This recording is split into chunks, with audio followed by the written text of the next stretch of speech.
Good evening, ladies and gentlemen in the gallery, as well as councillors and staff, and to those listening at home. Please be seated while Councillor Islam delivers the blessing. Thank you.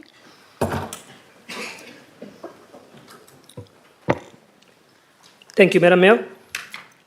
As always, I start with the greetings of peace. May the peace and blessings of God be upon to you all in the chamber and those who are watching online. We always thank God for His blessings, and we ask God the Almighty to give us sincerity in all our actions.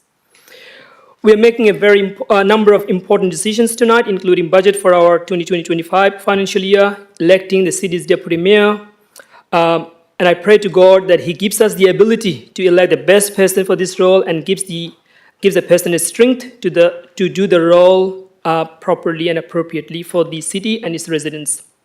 And I also pray to God that the decision we are making tonight are good for the city and its residents. Amen. Thank you. Thank you, Councillor Islam. Before we begin, I will acknowledge that we are meeting on the traditional lands of the Wadjuk Noongar people and to pay my respects to their elders, both past and present, and to any First Nations people here tonight. It is now 7:02 and I declare the meeting open. There are no announcement of visitors. Reading the disclaimer. Members of the public are cautioned against taking any action on council decisions on items in which they may have an interest until such time as they've seen a copy of the minutes of the meeting or have been advised in writing by city staff.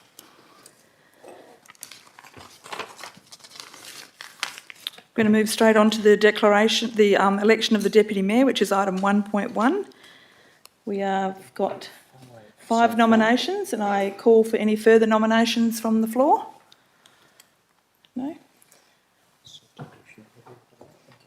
So the nominations are Councillor Kevin McDonald, Councillor Glenn Dewhurst, Councillor Peter Betts, Councillor Diane Lloyd, and Councillor Serena Williamson. So what we're going to do now is we'll put all of those names into the barrel and we will draw numbers for their place on the ballot. And while the staff are doing that, no, we'll wait till the numbers come out first, and then candidates will have an opportunity to all have a couple of minutes to speak.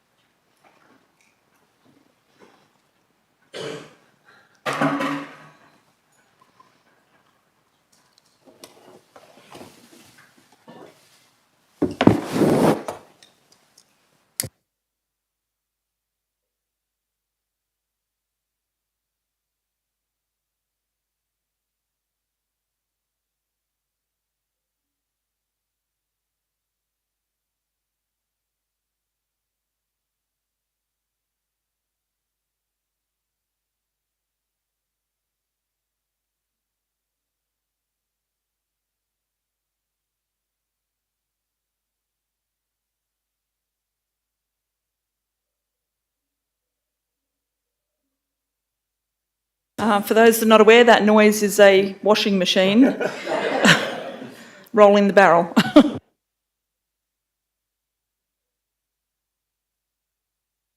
First name out is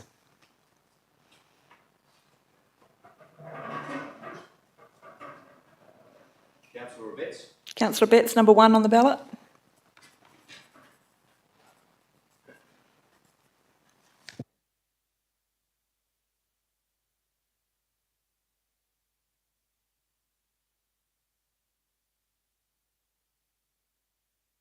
Councillor Williamson, number 2.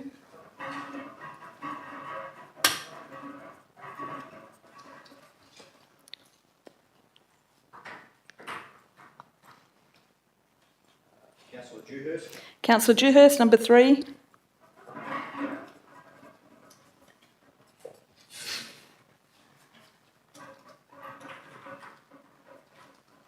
Councillor McDonald. Councillor McDonald, number 4. So it leaves Councillor Lloyd at number 5.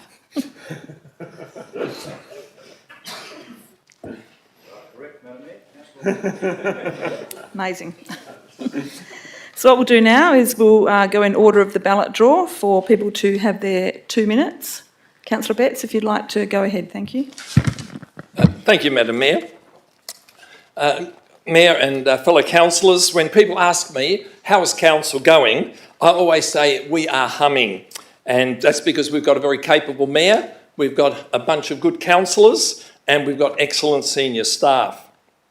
And while as councillors we don't always see things exactly the same way, when we disagree, we've always been able to do that very respectfully. And so, yes, I think we're humming, and I'm sure that all 5 people who've put up their name would say we want that to continue. So I'm offering myself for the role of Deputy Mayor, as I believe that my experience of 8 years in the State Parliament and 6 years on the Council, including 2 years as Deputy Mayor, plus my community connections, equips me well for the task. I also believe that I've got a very positive working relationship with the Mayor and all the senior staff and all of you as councillors. I'm one of those people who gets on with everyone. My current work as the State Director of Australian Christian Lobby allows me significant flexibility time-wise. When I was Deputy Mayor in the past, I was always able to accommodate the time requirements of the role. Some of you will be aware that I've actually advised Australian Christian Lobby that I would like to retire from my role, and a recruitment process is currently underway, so I would expect that my time availability and flexibility will even be greater later in the year. So fellow councillors, if you were to honour me to elect me to be your Deputy Mayor, I stand ready to take on the role and to do my utmost to make sure that we keep on humming as a council. Thank you. Thank you, Councillor Betts. Next we have Councillor Williamson. Thank you. Thank you, Madam Mayor. I'd like to begin by acknowledging and thanking the other councillors that have expressed an interest in nominating for the Deputy Mayor role. It's wonderful to be a part of a council that allows individuals to openly express their desires to further serve our community and be heard. To be honest, speaking about myself and providing reasons why I would like your support to be elected as the Deputy Mayor is quite uncomfortable for me. As most councillors would know, I'm not one to self-promote, and it's not one of my values, and it's actually the opposite of my norm. So I've actually written my speech out. I would like to think that the councillors sitting around the chambers know me well enough to know that I have the required experience, competency and passion to be the Deputy Mayor. Under the Local Government Act, the role of the Deputy Mayor only differs to the role of the councillors by being required to perform the functions of the Mayor when the Mayor is unavailable, which predominantly includes presiding over meetings, speaking on behalf of the local government and carrying out civic and ceremonial duties. These are very important duties as they require a level of integrity, professionalism and the ability to think on your feet and decorum to manage difficult situations. With the number of years of experience I have on council and through my professional roles, I know I have the ability to effectively chair a meeting, articulate clear messaging and the ability to engage appropriately with stakeholders to uphold the values and reputation of the city. Since 2017, I have demonstrated these attributes time and time again through good times and through tricky times. I'm dedicated and I have the drive to serve the community even further. I believe my actions should speak louder than the words I say.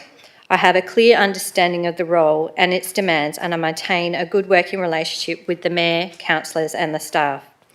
I am available to fulfil the additional time demands of the role as I have already foregone paid employment to serve our community. I genuinely dedicate and contribute the same level of time and participation to serving our community as I would in a full-time employment role, without any additional title or any additional pay. I've taken on several committees which are not paid and require significant investment of time to bring the value back to council and to the committees and hence our community. I do this voluntarily and with the highest level of dedication, as I believe that's what we all should do as elected members. By not being employed in paid employment, I have the flexibility to assist the Mayor with public engagement as well as the mayoral duties when she's unavailable. As you all know, my kids have started in full-time school now. My family has, all they've known is council life. My twins were born into council and they've accommodated and adapted very well. I have a wonderful husband that supports me and I don't think it's a hindrance on my time. So I'd ask you to Like the Mayor, I believe in building up and supporting our council as a whole, and I'll support the Mayor in ensuring the focus of the council's successes continue to be celebrated and communicated with the community. I promise that I will bring integrity and respect to the role as it deserves. I will promote the council as a whole, even though we're 13 different people with different backgrounds and we all do our role slightly different. We're in it to contribute and not to compete for the limelight. As the Deputy Mayor, I welcome differences of opinions and I'm comfortable with ensuring every councillor feels that they can express their views and be treated with respect. If I'm elected as the Deputy Mayor, I will remain respectful and humble and continue to be dedicated to seeking the best outcomes for the city I have always called home. As such, I respectfully ask your support to vote me as your first preference. If you are choosing to vote for another councillor, I respect that choice and I request your second preference vote. Thank you. Thank you, Councillor Williamson. Councillor Dewhurst. Councillors, I've had the honour of serving our community as a City Councillor for 13 years. I'm deeply committed to fairness and equity and the betterment of our community. Today I stand before you seeking your support for the position of Deputy Mayor. Throughout my tenure, my focus has always been on bringing opportunities to those who need them and finding innovative solutions to minimise the financial burden of our residents. For 6 years, I've tried to champion the alternative income streams to reduce our reliance on rate rises, and I'm passionate about continuing this work. Our diverse expertise is one of the great strengths. I have always valued the unique contributions each of you bring to our council. My commitment is to work collaboratively with you all to ensure that our decisions reflect the best interests of our residents. As you know, I'm particularly dedicated to helping those who are downtrodden and in need of assistance. I believe in advocating for what is fair and just. I often rely on the pub test to gauge what is right and wrong, ensuring our decisions resonate with everyday experiences of our community. Even during the challenging times, particularly when engaging with our business community and overseas partners, I've been surprised but heartened by the open and honest responses to very out-of-the-box initiatives. Looking ahead, I see significant changes on the horizon due to growth and cost pressures. It is our responsibility to proactively seek ways to address those challenges. And I'm committed to be part of this team, leading together whilst we focus on innovation and on a sustainable future. I understand that we may not always agree on every issue, but I respect each of your perspectives.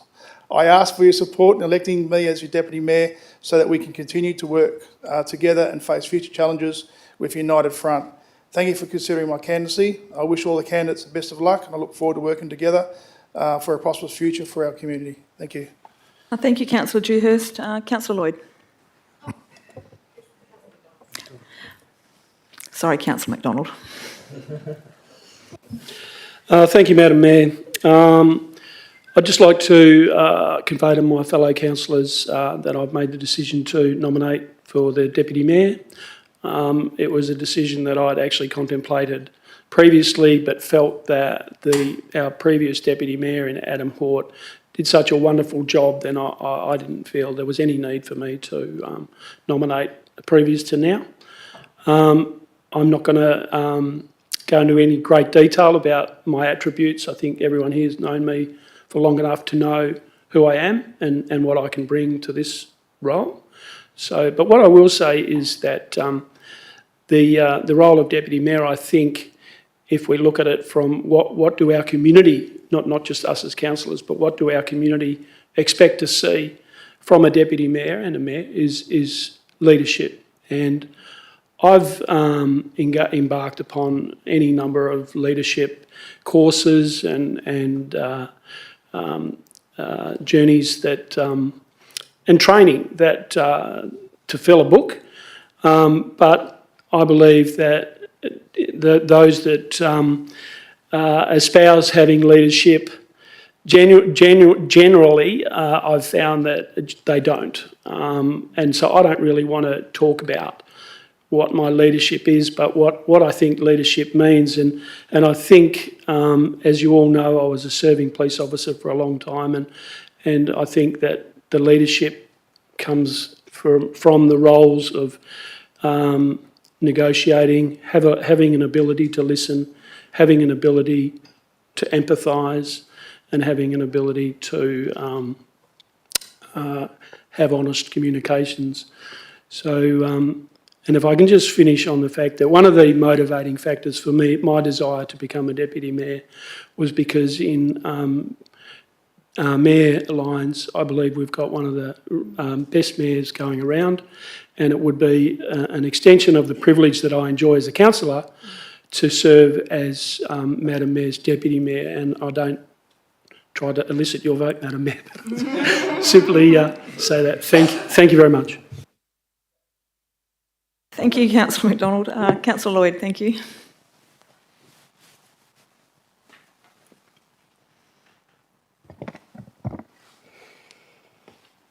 When I stood for election, it was because I saw a huge divide between our community and our council, a space that I believed, given the opportunity, I had the ability to create a bridge.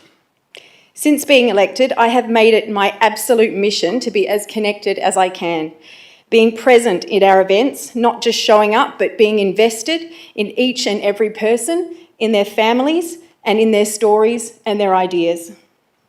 I feel genuine gratitude and joy for each moment I'm privileged to share with them. I have completed my 5 required essential training units, as well as WALGA's courses in effective community leadership and 2 advanced courses in planning. I know that despite this training, I will learn every day from each new experience. And I know that being able to work more closely with our Mayor, that she will have so much insight to share. I value her leadership and the experience that she brings to her position. I have been actively engaging from my very first workshop, and I have stood in this chamber and spoken up when I believed something had to be said. You know I have a strong voice, and I'm not afraid to share my views. I believe that keeping us all transparent and accountable is what we should all be striving for. I don't claim to know everything, but what I know is this about myself, that I'm passionate, I'm dedicated, I have the time and the commitment and the capacity to do this role. This isn't a job for me. I would do it completely unpaid. This isn't politics to me. I'm here for one purpose and one only, and that's to serve our community. Councillors, I can only ask that you give me that honour and allow me to serve you and our city in a greater capacity. Thank you. Thank you, Councillor Lloyd. And we are now going to hand out the ballot papers and everybody will be able to cast their vote. Oh, so people are going to go to the boxes? Or you're not going to hand it out and then they go? We'll hand them out, but... Okay, sorry, the boxes are there and there, so for secrecy.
I think that's everyone, and we're going to take a few minutes to count the vote now. Thank you, everyone in the audience for your, in the gallery for your patience. This doesn't happen every council meeting.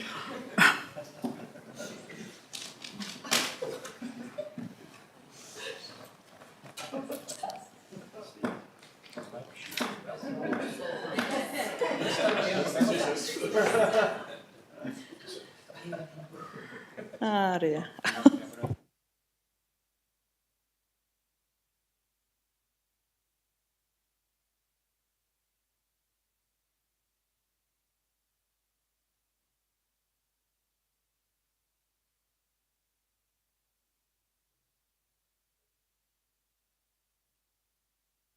And while they're doing the counting, I just want to congratulate each of you that spoke, because you all spoke really, really well about what you could offer. And I'm sure it made a difficult choice for everyone to make a decision. Congratulations to you all.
I'm sorry, that's not for you to say. They can be on their phones if they want to at this time. Thank you.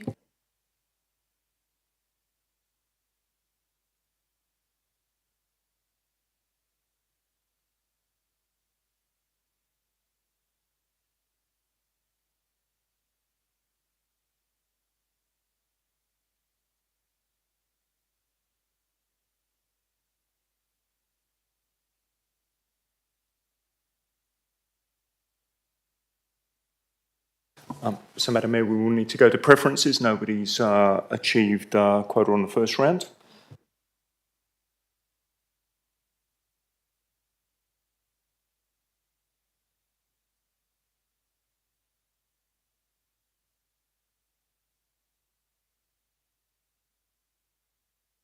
Madam Mayor, the first ballot paper didn't have preferences, so there are now two people who are equal with the least number of votes. So we're going to need to draw lots as to which one of their preferences is distributed first. And those two councillors are Councillor Lloyd and Councillor Dewhurst. So.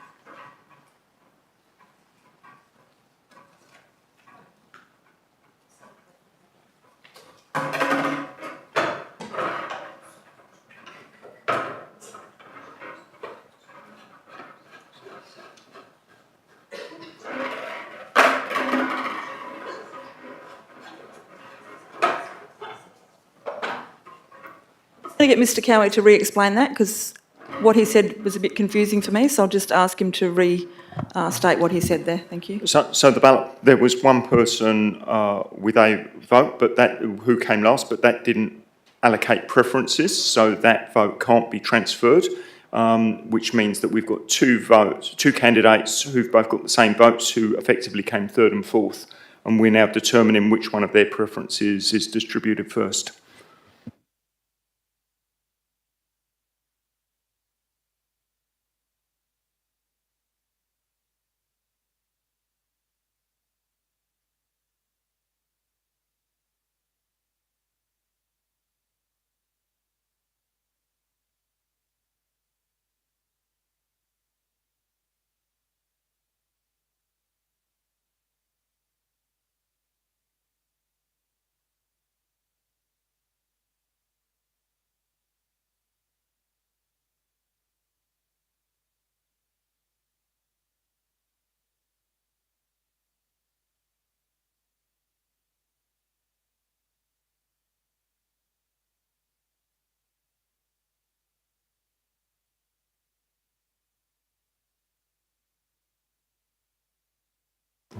Madam Mayor, I declare Councillor Williamson to have 7 votes, which is enough to make her the Deputy Mayor. Congratulations, Councillor Williamson.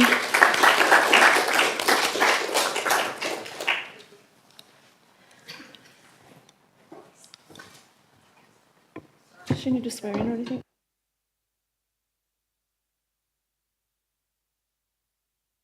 Councillor Williamson, would you like to come forward, please?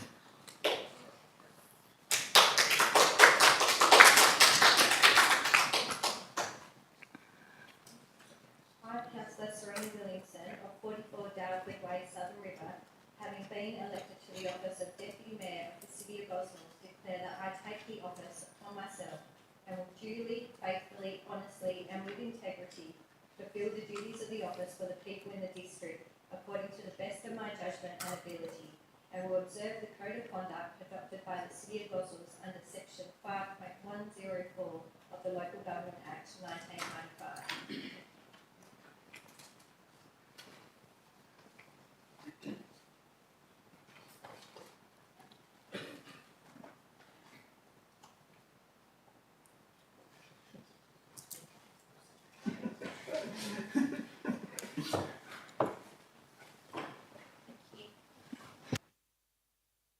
Congratulations, Councillor Williamson, and well done once again to everyone else that put their hand up for the position.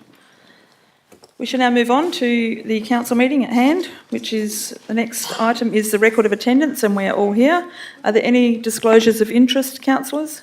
Councillor Islam, you have a disclosure of interest? Yeah, my interest is partiality interest on item number 13.2.1. Thank you. Impartiality, so Yes, you're please. still able to vote on that one, that's fine, thank you. No other, okay. Announcements of presiding member. Last week, Councillor McDonald and I attended the National General Assembly for local government in Canberra. 537 local governments across Australia in attendance, and we were invited to send representatives to Parliament House, where the City of Gosnells was one of 11 award winners, 4 from WA, which was fantastic for WA. We were the winners of the... It's a good one, this one.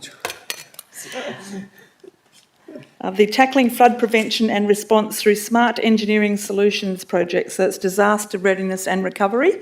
And I was very much thrilled to receive this from Mr Anthony Albanese, who we were able to have a quick chat with, but he was very busy obviously, but thrilled on behalf of the council to accept this, as well as congratulations to the Director for Infrastructure, Martin Glover, and his team, specifically Greg Duggan and the team that are in charge of this. And if this is about smart drainage, and it's basically a robot-y thing that goes down the line, down the drains looking for problems, and we're able to fix those problems before we get the problems as far as to prevent flooding happening. So congratulations to the team and to the City of Gosnells. Well done.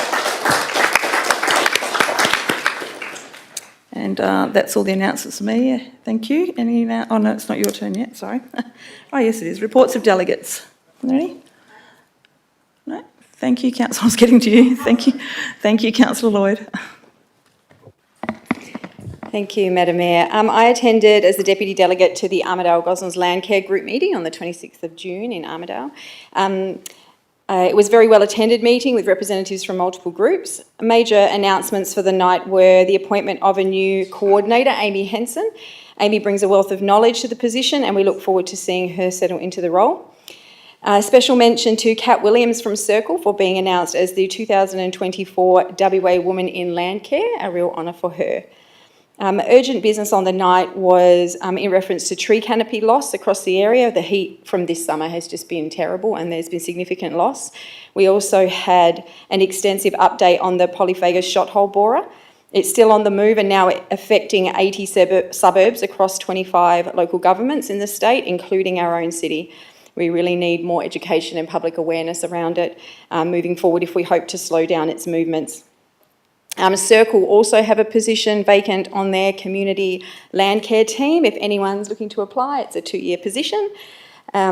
Closer to home, Mary Carroll had some updates. The new Sedge Island is growing well and ducks have made it their new home. They're still working heavily on cooch control. Swans have returned to the wetlands, which is exciting to see, and I had in my notes to pray for rain, but it seems the heavens have opened up and given us that over the last week. So that's it for my report. Thank you. Thank you, Councillor Lloyd. Councillor McDonald, thank you. Thank you, Madam Mayor. As you alluded to, I also attended the National General Assembly alongside you. And I just wanted to expand just a little bit in regards to what the city achieved, and that was a strategy to detect deformed pipes and condition reporting using the latest technology, which included a flood sensor alerts, a CCTV robot, and deep ground penetrating radar. And they're used to measure, to mitigate blockages, repair pipes and address sinkholes to ensure the efficient functioning of over 900 kilometres of drainage infrastructure within our city with minimal disruption. And these measures will seek to safeguard our roads, residential properties, businesses, and protect the lives and livelihoods of our city's 130,000 strong population. And this innovation is expected to save the city $125,000 annually. Thank you, Madam Mayor. Thank you, Councillor McDonald. Any further reports? No, thank you. We'll move on to question time for the public and the receiving of public statement. So a period of 15 minutes is allocated for questions, with a further 15 minutes provided for statements from members of the public. To ensure an equal opportunity is provided to address council, a period of 3 minutes per speaker is allowed on the statements. Also, the person speaking,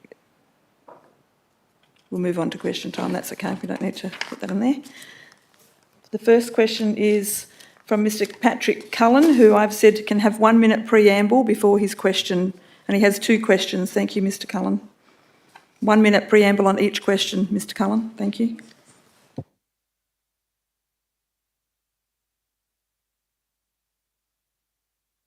Mr Cullen is from Gosnells, thank you.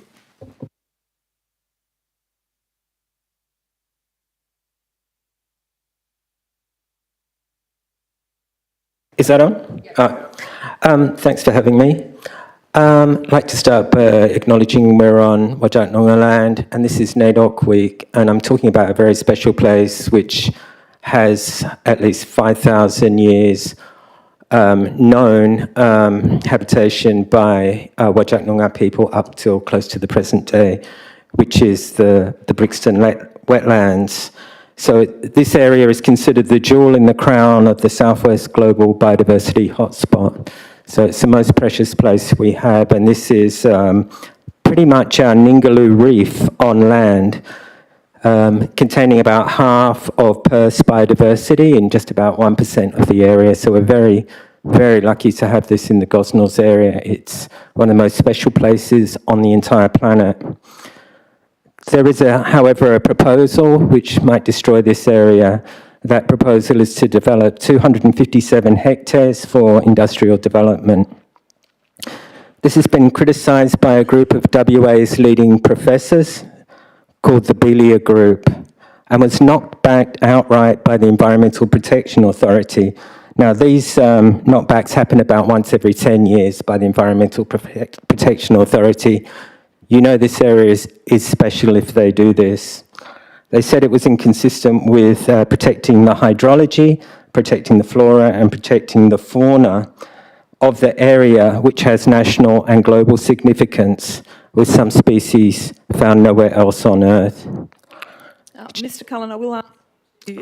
yeah, I've got like you could put 5 seconds left. Okay, you could put some more of it... I'll let you have the 5 seconds after I finish, but you could put some of it into your next question preamble, just so... Yeah, this is just one preamble for the 2 questions, so, and they're very quick questions.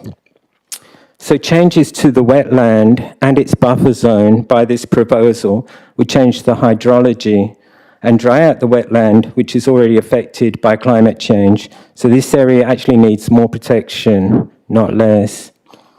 So my first question is, given that the decision to industrialise the wetland goes against all scientific advice, will the City of Gosnells withdraw the plan to industrialise 257 hectares as recommended by the Environmental Protection Authority? And thank you for your question. And shall I give my second one now and then I can sit down, or do you want No, you just can that ask one? the second one after, if you like. Okay. Thank you. Mr Terrelink, the Director for Planning, will answer your question. Thank you. Thank you, Madam Mayor.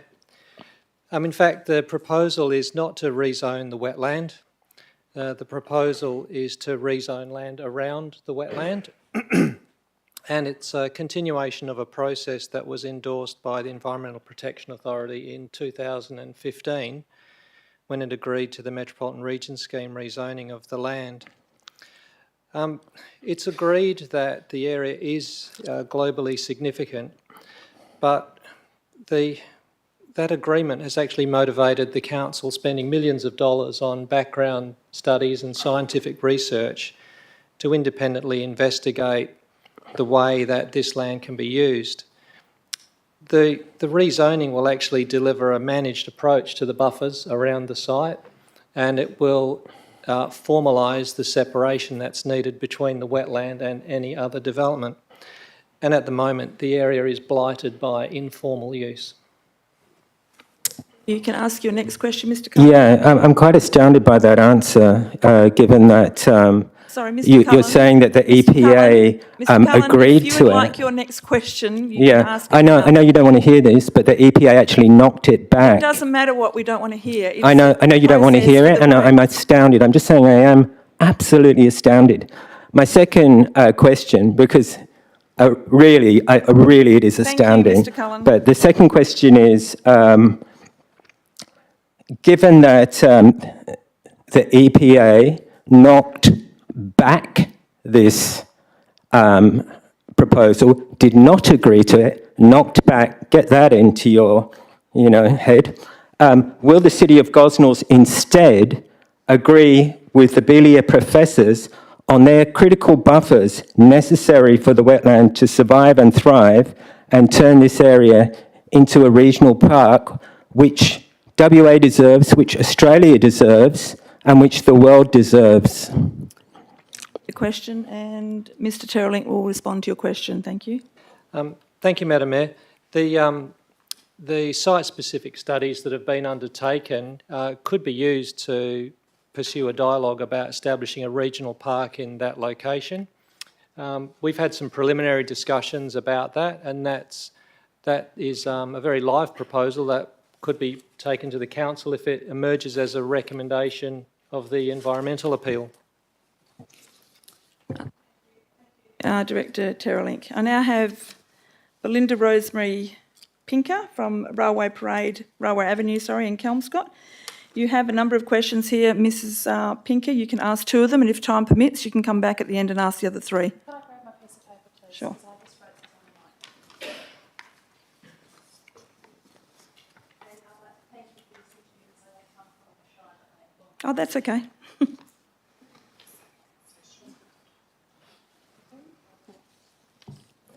My first question I'm going to ask is, in the 1990s, the Brixtons were preserved and a fund was established for the education development at that site. I know I was one of the students attending Gosnells Senior High School at the time that was involved in those developments and plans. I'd like to know whatever happened to that fund, because as far as I know, not 1 cent of it ever got spent on the Brixton wetlands.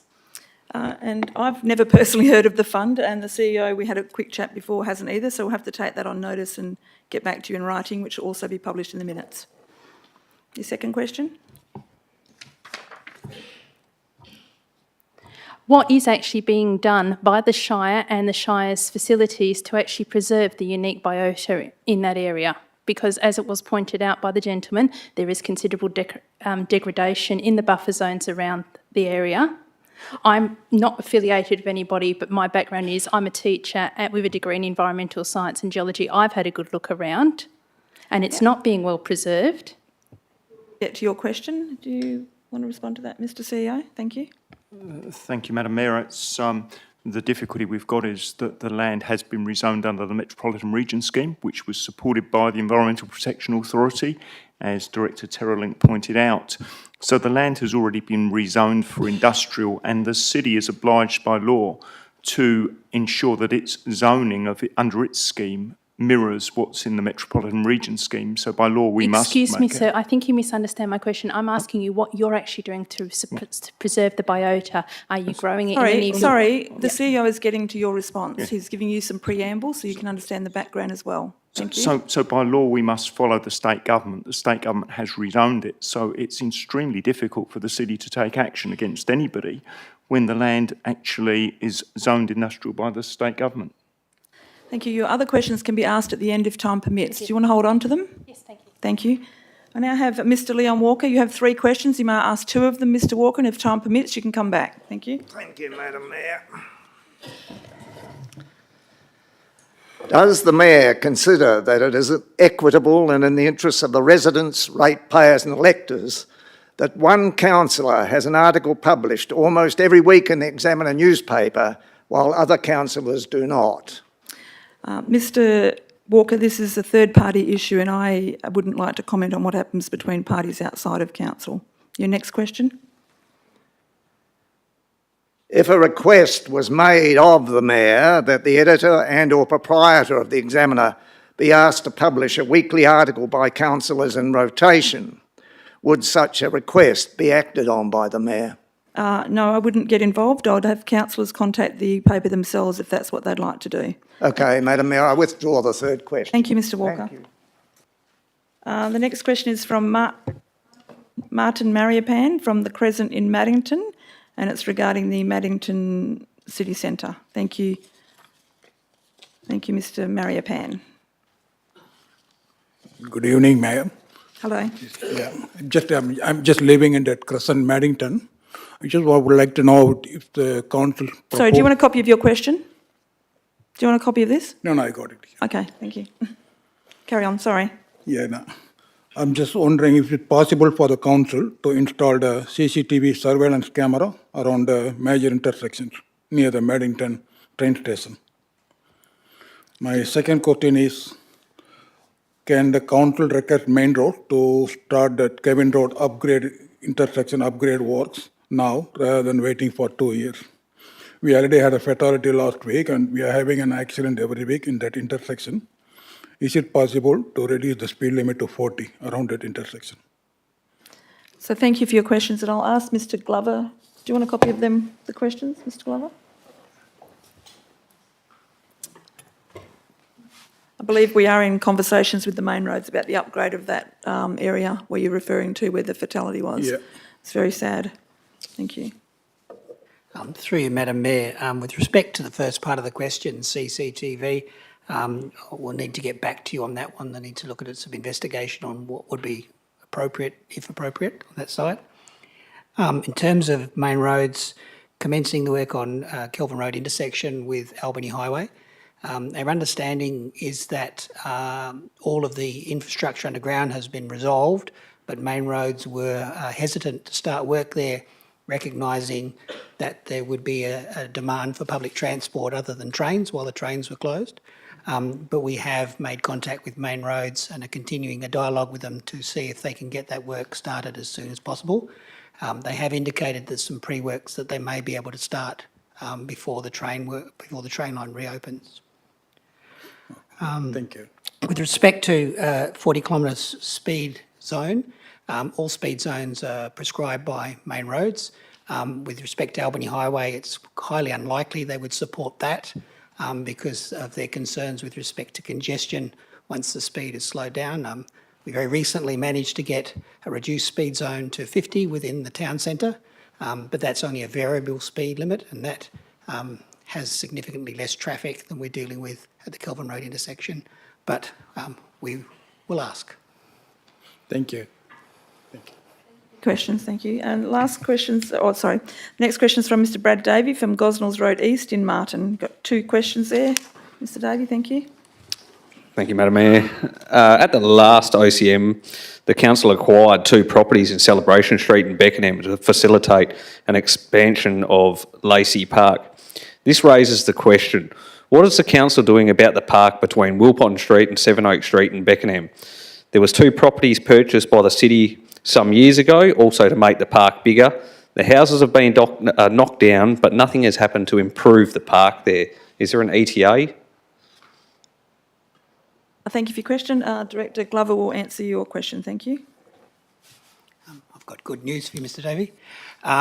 The day of the construction of the public open space at Wilpon Park was due to the requirement for ministerial approval for the city to access the cash in lieu funds to do the construction. Approval has now been granted and the project is listed in the 24-25 budget at a cost of $317,000. The design is nearly complete and the works are anticipated to commence in the latter part of 2024, and the council will be considering that budget tonight. Perfect, thank you. Next question. What is the council doing about the cars parking along Camberwell Street in Beckenham due to the increased number of apartment buildings that have been built and currently are still being built at one section of the street there? There's cars parked either side of the road, making it near on impossible to get a car through between the cars parked either side. It's also dangerous when cars are entering off Beckenham Street and out of the apartment driveways due to the lack of visibility coming off, and even trying to turn right off Clapham Street onto Camberwell Street as well. No, we're going to Martin. Thank you. Director Glover will respond to that as well. Thank you.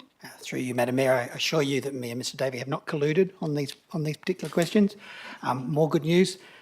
We've been progressing a traffic and parking investigation throughout that area of Beckenham, recognising that there will be a downgrade in the Seven Oaks arterial requirement in the near future, and of course with the new Beckenham train station. So part of that project was to provide parking prohibitions within Camberwell Street, and we're bringing those forward. It'll be on the south side between Clapham Street and Beckenham Street. Currently there's nothing stopping cars from parking against the curb. This will now limit them to parking in the embayments. Perfect, thank you. So Davey, Miss Pinker, if you'd like to, do you want to come back and ask your other three questions? We've got about 3 minutes, I believe. My direct thing is, why are the current EPA directions to preserve the area being ignored and the prior 2015 ones to develop the area being accepted? Okay, thank you. Thank you, Madam Mayor. Following the EPA's approval of the region scheme rezoning in 2015, the City commissioned a whole series of site-specific studies for the area. So that work has been ongoing since that time in practice. It's been the subject of peer review as well by Tier 1 consultants. So quite a sophisticated body of work has been put together to support the contention that land outside of the wetlands and outside of its newly defined buffers would actually be able to be used without impacting on the wetlands. I'm going to ignore my next two questions and just ask one question. Is that Tier 1 review actually available to the public? Madam Mayor, I think most of those reports, if not all, can be accessed from the City's website, but happy to talk directly about that if you'd like to see any of those documents. Thank you very much.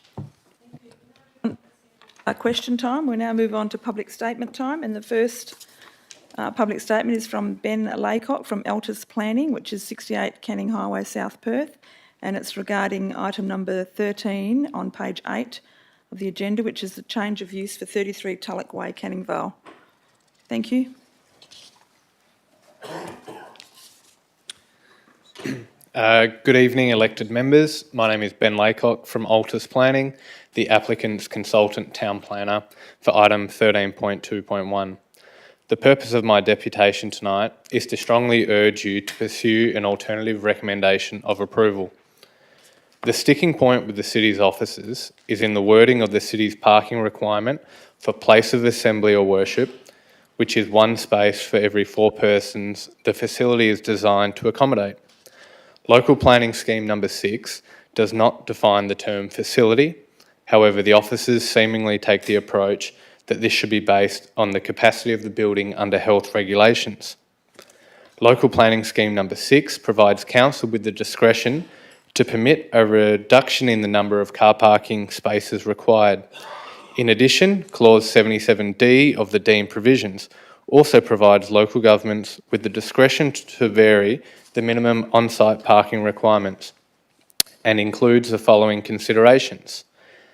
The first one being that reasonable efforts have been made to comply with the minimum on-site parking requirement, and the second being that the lower number of car parking spaces would be adequate for, and I quote, the demands of the development having regard to the likely use of the car parking spaces.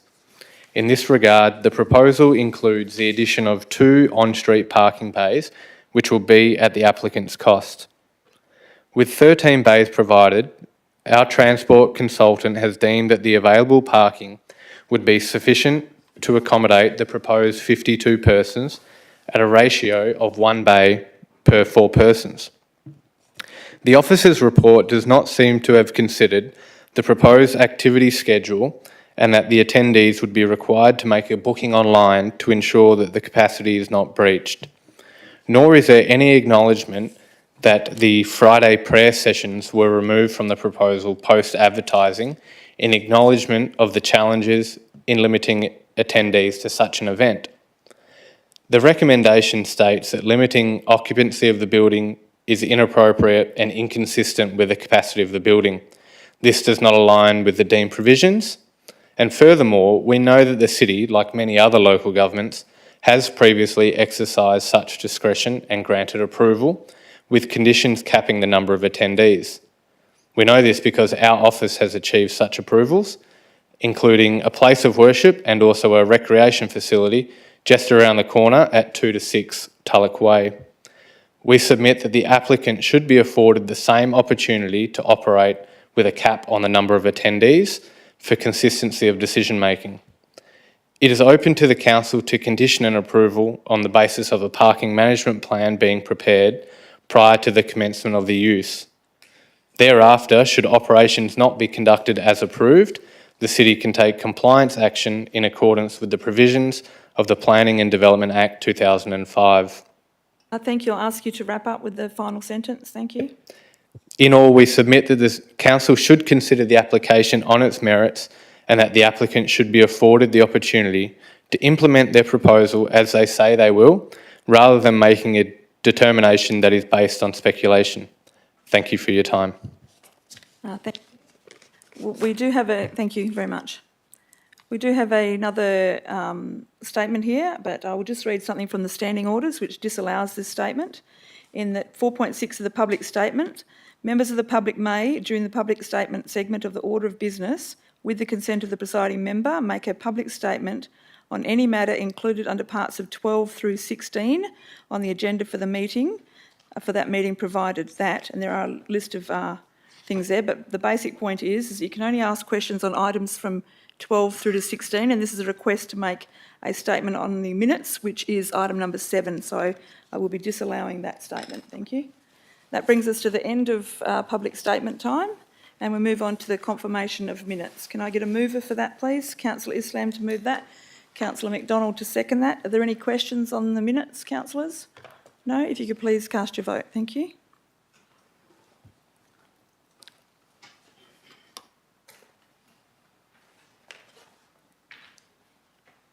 Thank you. That has been carried. We move on to the receiving of petitions and presentations.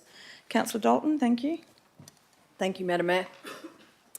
I have here a petition from Jack Jones, who is requesting that they would like to reduce the council rates. The reason behind it is due to the cost of living, an overinflated property market, people need any discount they can take.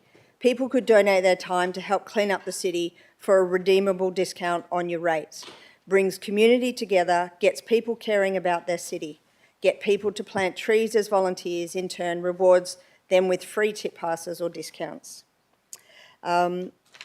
We have 13 signatures on this petition, and in response to the petition presented, I ask that the council may resolve that the petition be received. Thank you. A seconder for that. Thank you. Councillor Williamson to second that. Councillors, will you please cast your vote? Thank you.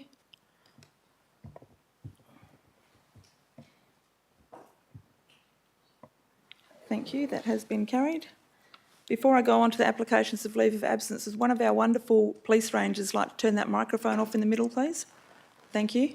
And welcome to the police rangers as well. Thank you for coming along tonight to witness the swearing in of the Deputy Mayor as well as the other proceedings. Thank you, Sharon, down the back. Welcome. We move on to the... is there any further petitions to be received? Sorry? No further? Move on to applications of leave of absence. Are there any? No? Thank you. There are no questions of which due notice has been given, and we'll move on to item 13.2.1, the development application for the change of use to community purpose and place of worship at 33 lot 68 Tulloch Way in Canning Vale. Can I get a mover, please? Councillor Betts to move that, and a seconder. Councillor Islam to second that. Councillor Betts, would you like to speak to this item? Thank you, Madam Mayor. As people would know, when there's an application for a place of worship, my attitude is how can we possibly make this work for that group that is seeking it, because it's not so easy to find places of worship that tick all the boxes. So I did take the time to go for a little drive and have a look myself. And in terms of the parking, that I believe is the big issue for that particular site. And to have a big building like that, which only has 50 people in attendance, maximum at any time, does raise some questions as to how that's going to be working. And so I understand another council will be moving a motion to defer in a moment. So I'll be supporting that motion, but I just want to put on record that, and I think most of us as councillors, it's not that we don't want a place of worship, we actually want to try and make it happen, but I feel we need some more information before we can actually make a decision one way or the other. So I leave my comments at that and defer to the other councillor. Thank you, Councillor Islam. You're the seconder. You can speak now. Thank you. Thank you, Madam Mayor. Can I just ask a question to the CEO? Why does the city do not support the applicant's proposal to include 2 on-street parking bays as Tulloch Way? The reason mentioned was as a high-frequency bus route on the for the Nicholson Road train station, given that we didn't receive any response from PTA, and also in the past we have approved on-street parking on some of the busier roads as well. Can I just get a response on this before I actually make some statements and comments? Get the Director for Planning to respond to that question first. Thank you. Director Terrelink, thank you. Thank you, Madam Mayor. The site has 2 wide crossovers out the front, and when planning applications come in, one of the tasks for our technical officers is our engineers to have a look at the proposed street parking arrangements and have a look at sight lines and potential impacts there. So it was thought that on this occasion, because the lot isn't particularly wide and there were the 2 crossovers, that it would be potentially unsafe to have parking directly out the front if it was curbside. To the item now. Thanks, Madam Mayor. Just echo with what Councillor Evans said. Firstly, I do not agree with the staff recommendation to refuse this application. It's because the recommendation was made purely based on the assumption that the building will be at full capacity and did not have required car parking bays. We should consider the application as requested. The applicant requested for the capacity of 52 people based on available car parking bays in the site. The report also mainly focused on place of worship, and in fact, a large portion of the building, 210 square meter, is allocated for kids' sports. The city spends millions of dollars on public open space when the community wants to build a community center / sports facilities, and I think we should support them rather than blocking them. The applicant also proposed other community activities such as counseling, education, and other services. They're very, very important for the community. Furthermore, the applicant proposed activity schedule and attendee would be required to make bookings to ensure the approved capacity is maintained, which was missing from the report. Madam Mayor and my fellow councillors, we are here to represent the whole community, not a particular part of the community. And in 2021, the city applied its discretion to approve a community use / place of worship on 6 Tulloch Way on the same street. The size of the unit was 547 square meter, and they didn't have enough or required car parking bays. But the city applied its discretion to following the provision of TPS 6, clause 4.13.4, and approved the use for 30 people.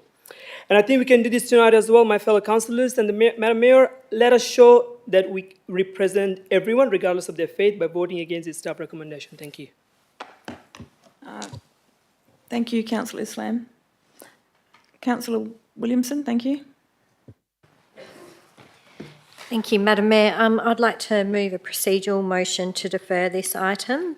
That reads, I, Councillor Serena Williamson, propose the following: that Council defers consideration of the proposed change of use to community purpose and place of worship at 33, Lot 68, Tulloch Way, Canning Vale, to allow the applicant to reconsider 1, the extent of the parking non-compliance with Town Planning Scheme Number 6 standards, and 2, the misalignment between the practical capacity of the building from an occupancy perspective and the limited use described in the proposed management strategy. For the following reasons: 1, the proposed refurbishment of the tenancy provides for a practical capacity of 400 patrons, whereas the management statement proposes a maximum of 52 visitors. The building could be upgraded quite simply to accommodate 52 persons, which raises the question as to why the proposed building refurbishment is so extensive. Further information from the applicants may assist in resolving this important query, especially given the modest capacity of the existing car park. 2, after the public consultation period was completed, the applicant has advised that Friday prayers could be removed from the application. As this change is different to the advertised proposal, there may be some merit in re-engaging with the community if the application was to be amended. Thank you. For that, Councillor Betts, happy to second that. Do you want to speak further to it, Councillor Williamson? Yes. Councillors, I just ask you to support this deferral, as it will give the applicant additional time to discuss the matters and the discrepancies with the planning team and hopefully come to a favourable solution that is good for the community and good for the applicant as well. Thank you. Thank you, councillors. So we're going to seek another seconder for that. Councillor Adams is happy to second that and carry on as we were. Councillors, please cast your vote on deferring this item. Thank you.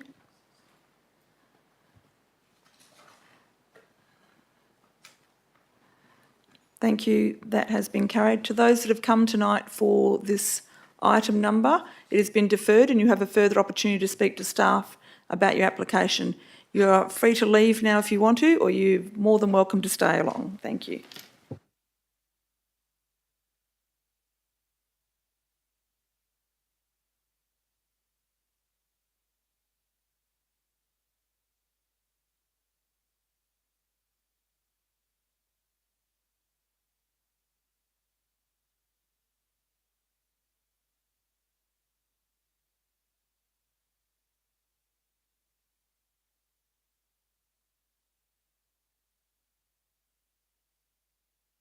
Okay, councillors, we move on to item 13.2.2, the development application for the proposed warehouse at 33 Lot 801 Clifford Street, Maddington. Can I get a mover for that, please? Councillor Good to move that and Councillor Zhang to second that. Councillor Good, would you like to speak to this item? Thank you. Thank you, Mayor Lyons. I'm very much in support of this application and this development. One thing, I'm not sure if all councillors are aware, I hope you are, but Clifford Street, Maddington and Lot 801, and if the Director of Planning wishes to correct me, please do so, but it's one of those unique streets where you've got a range of developments all around it, but it's all the same Lot 801 Clifford Street, Maddington, so it's a beautiful big development going on. I think it's just about filled up, but according to what I see in the map, so I strongly encourage your support, and I just hope there's an excellent tenant lined up. But it looks like another big application there for a big firm to move in, so it fills up that site, so very pleased. Thank you, Councillor Good. Does anybody else want to speak for or against this item or any questions? No? Councillors, do please cast your vote. Thank you.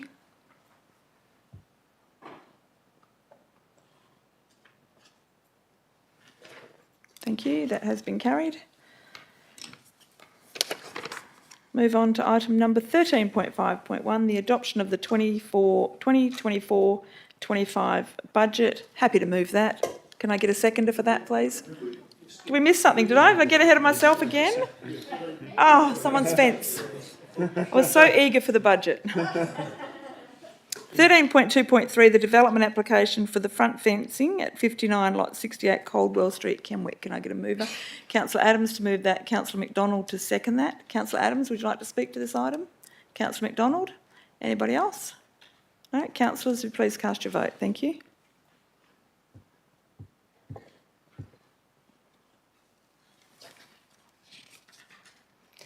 Thank you. That has been carried.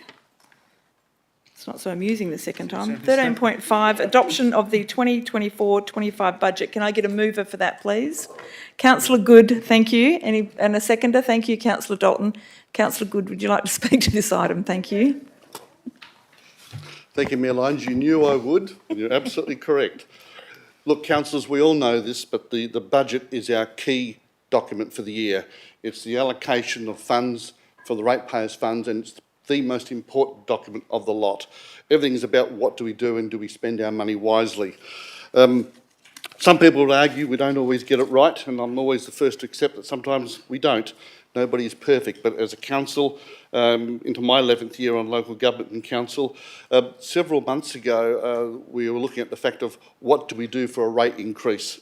And interesting enough, at the time it was suggesting a 4%, and I'm thinking, hang on, isn't inflation that? But at the time it was actually 3.6. And lo and behold, a week or so ago, inflation's back up to 4%. So we're dead on inflation rate with our 4% proposal. Obviously, nobody would be happy with that. I mean, I want zero if I could. If inflation was there, it would be great if it was nice and low. I concur with any ratepayer who says, can we please keep the rates to a bare minimum? We all want the bare minimum, but the reality is when inflation is sitting at 4%, we have no choice. It is a wise decision to do so and to recommend it. The mathematics simply stack up. But even with my mathematical skills, and I'm sure there's several other you're a chartered accountant, Councillor Williamson from memory, or I should say Deputy Mayor now, Williamson, you'll have to now call you Deputy Mayor Williamson, but roughly on $1,400 at 4%, my calculation is roughly about $1.07 per week, but it's just a rough guess off the top of my head, but roughly it would be that. But it's roughly that. Bear in mind, our rates, which are just over $2,000 on average, include the ESL, so that's why I said roughly 1,400 is thereabouts, so the ESL gets added on. But 4% is excellent. What I do want to make comment on is this. We've got rates income of, and again, Director Bradbrook, Business Services, feel free to correct my mathematics because mine were just rough figures, not to the precise decimal point, but rates income of 82.7 million. And this is so that really the ratepayers who are tuning in or gets recorded can go, look at our numbers. That's based on 49,618 properties. What's worthwhile of that rates income of 82.7 million is that 10 years ago, I looked up the figures, we had rates income of 52.7 million from 43,888 properties, so an increase of 5,730 properties. And of course, as we know, with Southern River Business Park about to be developed, I'm looking forward to the sales for that and the rateable income, and that just really adds impetus to our local community with opportunities. So there's some good numbers happening, but it's also worthwhile pointing out to all our ratepayers, we may have rates income of 82.7 million, but we've got to pay wages of $60 million. So if someone says, what are you doing with it all? Those trucks that are driving around every day, those repair vehicles that are driving around every day, they're mowing, cutting, edging, lopping, doing their jobs. There's $60 million in wages. 10 years ago, the wages were 34.2 million. Again, Director, feel free to correct those. It's just rough assumptions. Well, rough numbers, not to the exact decimal point. But the point I make is that back then, the wages, again, was a high proportion of rateable income. And as Councillor Dewhurst has mentioned on many occasions in this chamber, it's good to try and think of different sources of income, and we must keep striving to achieve what else can we actually do. There's always an improvement. What I will note this is the fact that the budget has got some brilliant projects on, and now Director of Infrastructure, Mr Glover, has already highlighted some of his answers regarding Wilpon Street and others, but to think Sutherland's Park Youth Plaza, which is an item coming up on this agenda, things like that, some great development, and we've got some wonderful projects happening. The budget is saying so. A budget of 61.1 million in new capital, some really good stuff, and I might add, the last 12 months we've certainly achieved tremendous output as proven by our capital expenses showing every single month on the figures, and any ratepayer can look that up, they'll see it. The settlement funds from the sale of Southern River Business Park is not scheduled for this next financial year, but for the 25-26.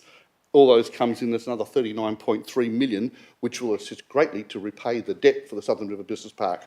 That's good debt because it gets it done, the funds come in and repays it, it's cash flow positive. And for some of us who love the maths, I love cash flow positive. It's my favourite thing. Investment earnings of almost 5.7 million. That's sensational investment earnings, best we've done. I think that's excellent. Again, the rates are showing that. You can roughly get 4.85% on an online account, so that's just ordinary mums and dads getting that. So we're getting some good income there. I note that our interest expense is only $945,000. That will obviously increase as some of our loans are drawn down. But overall, again, I commend the 4% rate increase. I wish it was lower, but it's being prudent to match at least the inflation rate.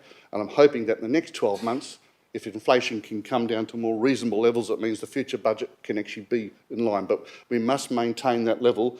And if you all listen and read the newspapers and watch telly, if it isn't the teachers, it's the police officers, it's the nurses, and public sector wages have gone up dramatically. We're not immune with over 450 full-time equivalent staff.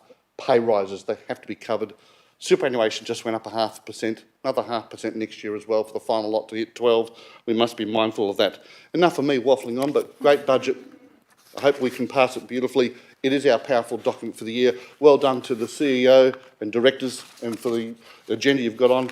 Let's get the job done, and I'm glad to promote it. So thank you. Thank you, Councillor Good. I just asked the CEO who seconded that.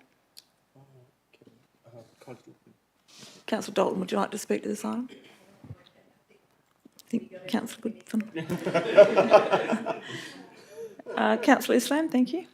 I want to ask a question, if I can, please, Madam Mayor, to the CEO. How much is the outstanding rates we have at the moment, and what are we planning to do to collect all this outstanding debt in this financial year? I'll ask Director Bradbrook to respond to that, and he might ask our Chief Financial Person to respond. Madam Mayor, I couldn't give an exact number of outstanding rates at the moment, but we are...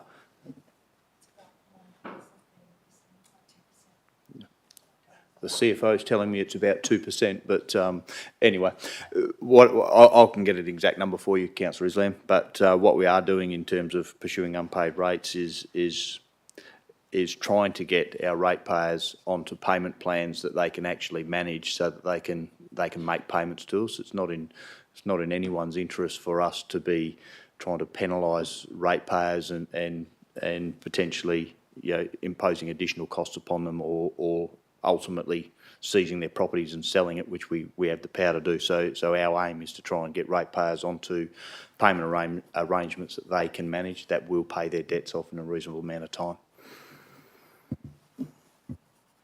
Any further on this one? I'll just say a couple of words then. Congratulate the staff on the budget, and also to the councils. We've put a lot of work into approving well, we're going to approve it hopefully to come forward. But I just wanted to point out that if anyone in the audience or anyone listening at home wanted to see where most of the line items are, if you look from page 115, that'll give you a good outline of what is being approved tonight and what is still ongoing from last year. And I think it's also worth pointing out that we've got a big year coming up ahead of us here at the City of Gosnells. As Councillor Good spoke about, we have the YES, which will come to completion, which is the youth entertainment space out at Sutherland's, which he spoke of. Mary Carroll Park, which is going to be redone with the All Abilities Playground area. That'll finish that off nicely with the Welcome to Country space and the Noongar themes through there, as well as we have the Langford Indoor Netball Centre, which will be starting in October this year. And Director Glover confirmed earlier that the extension for the Gosnells Bowling Club will be beginning. But yeah, some really big ticket items coming up this year for the City of Gosnells, which I think is an awesome effort for the budget rise that we've had, and I think it'll be great assets for the community. So I look forward to this budget being supported, and Martin moving along very speedily with fixing it all up to finish complete. Thank you. Councillors, anything else to be said? Questions? No? Councillors, please cast your vote on the budget. Thank you.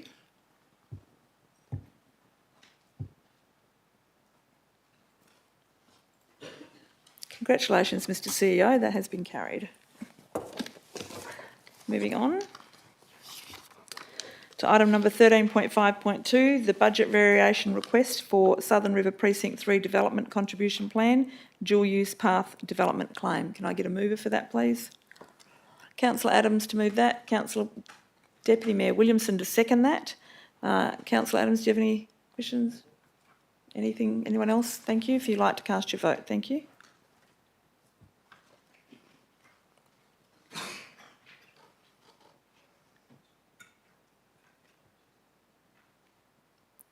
Thank you, that has been carried.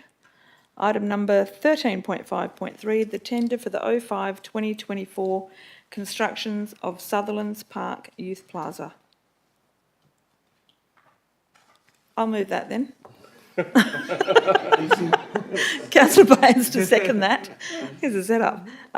Councillors, I've already spoken to this. It's going to be amazing to see this come to fruition. Awesome for the community. So I'm sure that hopefully everyone will support this officer's recommendation to approve the tender for this one.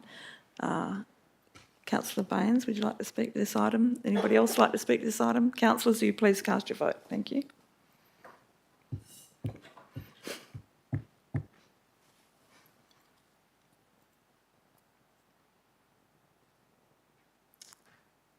Well done, that has been carried. Item number 13.5.4, the tender for 06-2024 tyre management services. Can I get a mover for this, please? Councillor Lloyd to move this, Councillor Zhang to second this. Thank you. Any questions or debate on this item? Thank you, councillors. Will you please cast your vote? Thank you.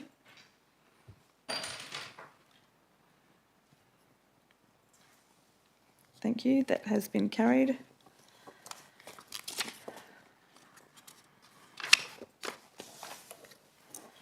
Item 13.5.5, which is the appointment of delegates to committees and external organisations. As we have discussed earlier, the Deputy Mayor is appointed in the staff recommendation of 1. That is an automatic, as the Deputy Mayor and the Mayor are to sit on the Audit and Risk Committee. So that would be Councillor Williamson. And I'm calling for nominations for the Public Art Committee. Councillor Dalton, you like to nominate for Public Art Committee? And Councillor McDonald, would you like to nominate for Public Art Committee? Are there any further nominations for that? That's fine.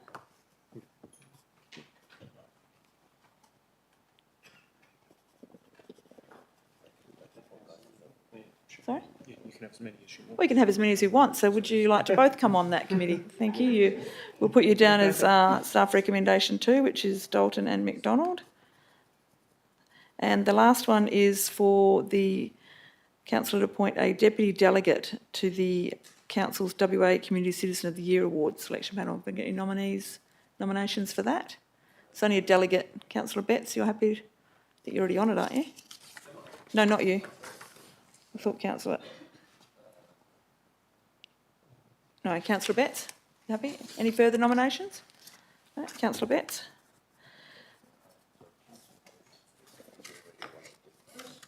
Oh, you're already one of the deputies, Councillor Betts.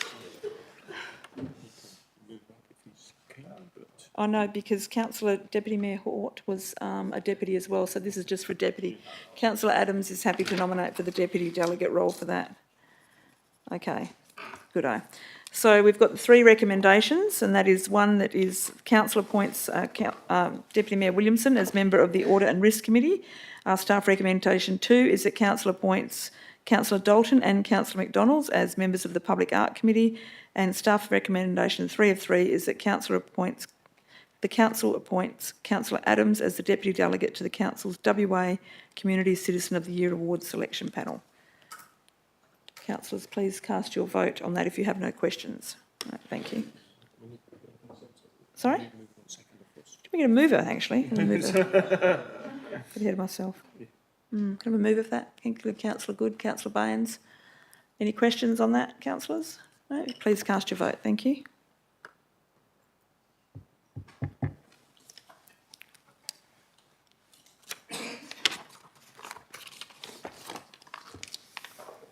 Thank you. That has been carried. There are no motions of which previous notice has been given. There is no urgent business. There are no confidential matters, and I declare the meeting closed at 8:21. Thank you. Thank you to our police rangers for coming along, and thank you, ladies and gentlemen in the gallery. Thank you. Well done.